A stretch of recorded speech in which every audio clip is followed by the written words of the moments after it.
Imagine acordar numa manhã qualquer e descobrir que metade da humanidade simplesmente desapareceu sem deixar rastros. Carros desgovernados nas estradas, aviões caindo do céu, crianças desaparecidas de seus berços, e um silêncio ensurdecedor onde antes havia vida.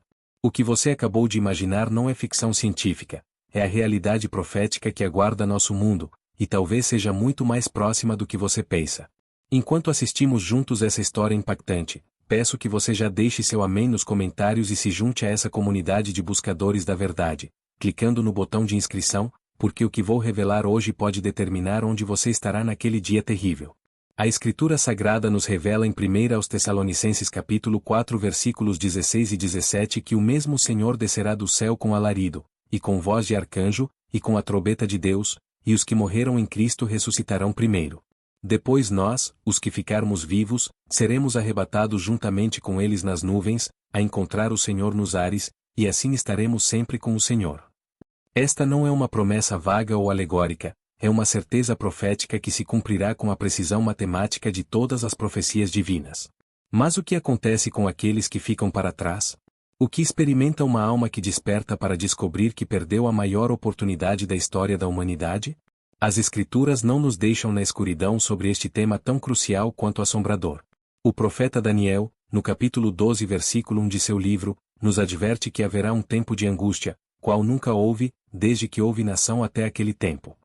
Esta angústia não será meramente política ou econômica, será uma tribulação espiritual sem precedentes, onde o próprio ar que os deixados para trás respiram será carregado de desespero e terror divino.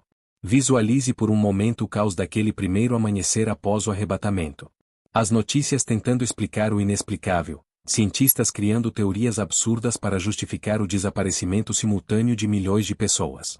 Mas no fundo de cada coração que permaneceu, há uma verdade que não pode ser silenciada, eles sabiam.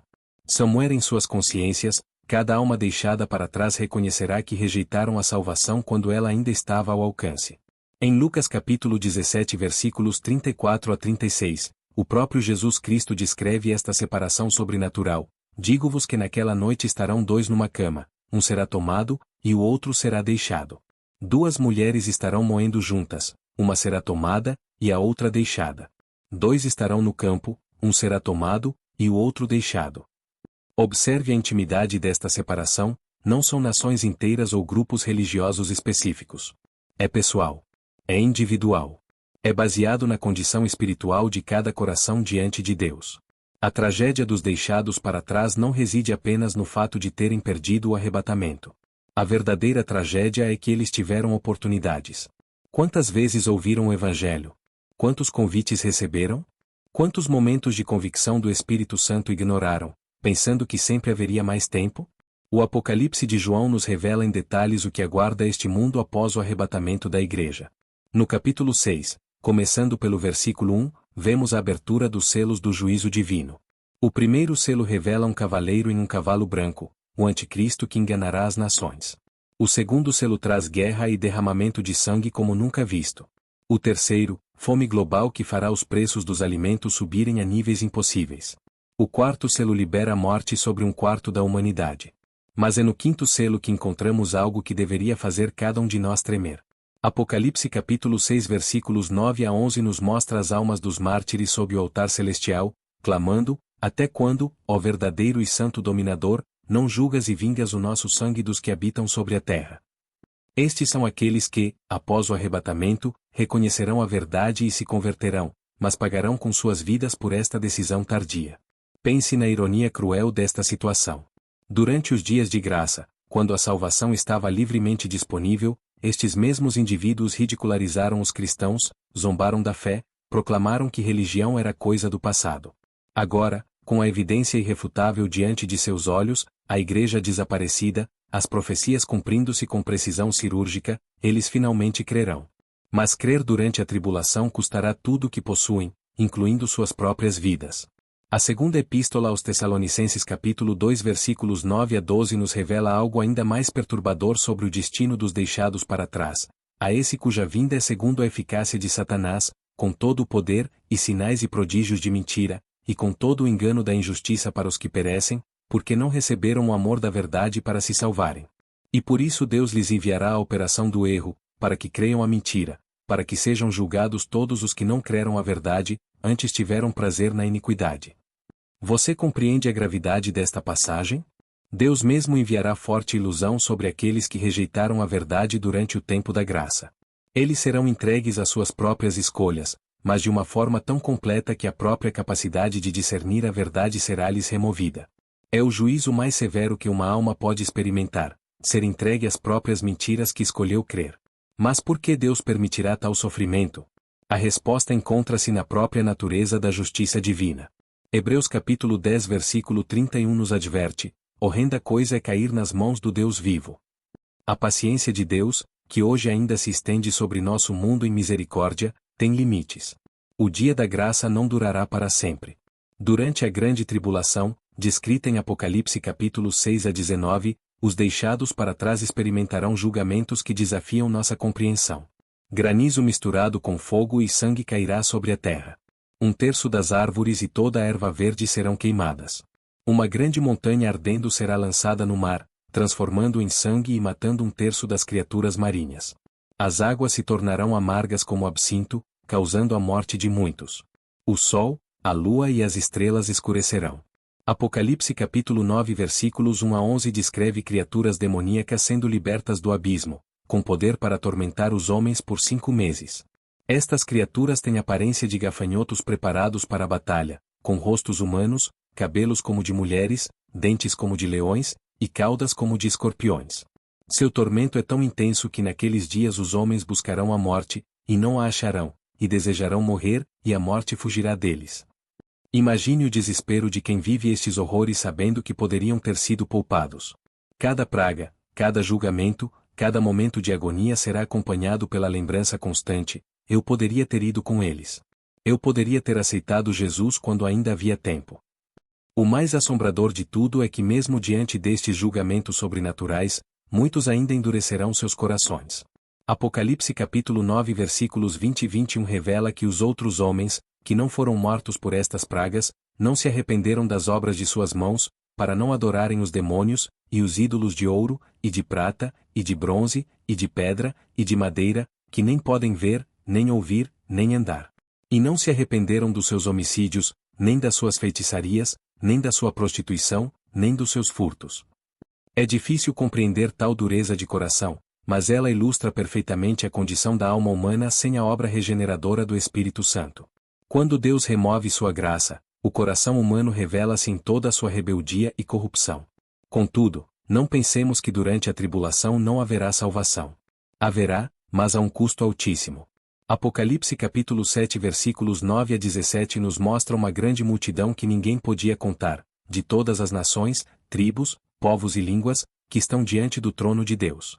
Quando perguntado quem são estes, a resposta vem: estes são os que vieram da grande tribulação, e lavaram as suas vestes e as branquearam no sangue do Cordeiro. Estes são os mártires da tribulação, aqueles que, reconhecendo tardiamente a verdade, escolheram a morte antes de negar a Cristo. Eles alcançaram a salvação, mas pagaram o preço máximo por sua demora em aceitar o Evangelho. A pergunta que ecoa através dos séculos e que deve ecoar em seu coração hoje é: onde você estará naquele dia? Quando a trombeta soar e o Senhor descer dos céus, você estará entre os que são arrebatados ou entre os que são deixados para trás? Não se engane pensando que ter nascido em um país cristão, ter frequentado uma igreja, ou conhecer histórias bíblicas garantirá sua posição no arrebatamento.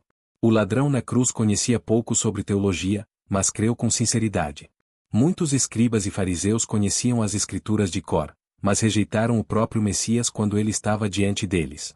A salvação não é uma herança automática nem uma conquista intelectual. É um relacionamento pessoal com Jesus Cristo, estabelecido através do reconhecimento sincero de nossa condição de pecadores e da aceitação de seu sacrifício na cruz como pagamento por nossos pecados. Em João capítulo 3 versículo 16, Jesus declarou: porque Deus amou o mundo de tal maneira que deu o seu Filho unigênito, para que todo aquele que nele crê não pereça, mas tenha vida eterna. Esta promessa permanece válida hoje, mas não sabemos por quanto tempo mais. Os sinais dos tempos são inegáveis. Israel voltou a ser nação em 1948, cumprindo profecias milenares. Jerusalém está sob controle judaico desde 1967. O conhecimento se multiplica exponencialmente, como predito em Daniel capítulo 12 versículo 4. A imoralidade e a apostasia previstas para os últimos dias são evidentes em nossa sociedade. A tecnologia para controlar compras e vendas globalmente, conforme descrito no Apocalipse, já existe. Todos estes sinais convergem para um único ponto: estamos vivendo na geração que verá o cumprimento das profecias sobre o fim dos tempos. O arrebatamento pode acontecer hoje, amanhã, ou a qualquer momento. Não há mais profecias que precisem se cumprir antes que a igreja seja levada. Se você morresse hoje, tem certeza absoluta de que estaria na presença de Deus? Se Jesus voltasse neste momento, você seria arrebatado ou ficaria para trás? Estas não são perguntas retóricas ou filosóficas.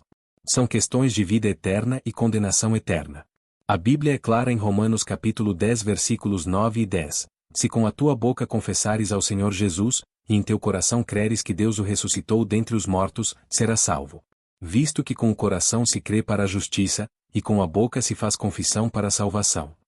Não existe fórmula mais simples nem caminho mais direto.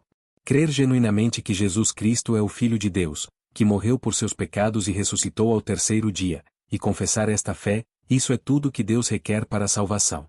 Mas esta confissão deve ser sincera, vinda de um coração arrependido que reconhece sua necessidade de salvação. Não é uma oração mágica ou ritual religioso. É uma rendição completa da vida a Cristo como Senhor e Salvador. O tempo está se esgotando.